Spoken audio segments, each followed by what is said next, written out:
ఎంత విచ్చలవిడిగా వ్యవహరించారు, ఎంత అధికార దుర్వినియోగానికి పాల్పడ్డారు, పోలీసు శాఖను ఎట్లా వాడారు, ఎన్నికల సంఘాన్ని ఎట్లా నిర్వీర్యం చేశారు, మా పార్టీ నాయకులు కార్యకర్తలు ఏ రకంగా బెదిరించారు, ఏ రకంగా ప్రలోభాలకు గురి చేశారు, ఎన్ని చీరలు పంచారు, ఎంత డబ్బు పంచారు అనేది ఏ టీవీలో ఏ సోషల్ మీడియాలో చూసినా ఇది ఒక ఎన్నిక.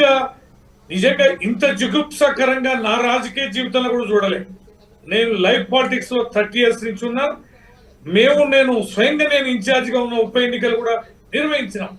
హుజూర్ నగర్ కానీ, మునుగోడు కానీ, నాగార్జున నగర్ కానీ మేము అధికారంలో ఉన్నాం. కానీ పోలీసు వారిని, ఎన్నికల సంఘాన్ని ఇంత విచ్చలవిడిగా వాడిన దాఖలైతే లేదు. ఎదురు పార్టీల్ని బెదిరించడాలు, ఇంటికే పరిమితాలు చేయడాలు, ఈ రకంగా కుటుంబ సభ్యుల్ని ఇంత అరాచకమైనటువంటి ఎన్నికను మాత్రం నా జీవితంలో నేను చూసేరగలే.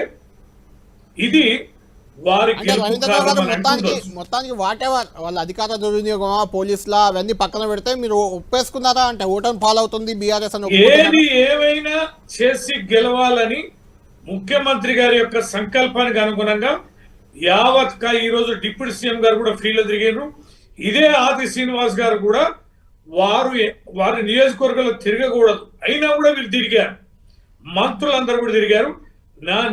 నాకు ప్రజల మీద విశ్వాసం ఉంది. ప్రజలు ఒకటే మూలలో ఉన్నారు. ప్రభుత్వ వ్యతిరేకత అనేది చాలా తీవ్రంగా ఉంది. 2500 ఇయ్యలే, ఇయ్యలే, వాళ్ళ అప్పులేం పట్టించుకోవడాలే.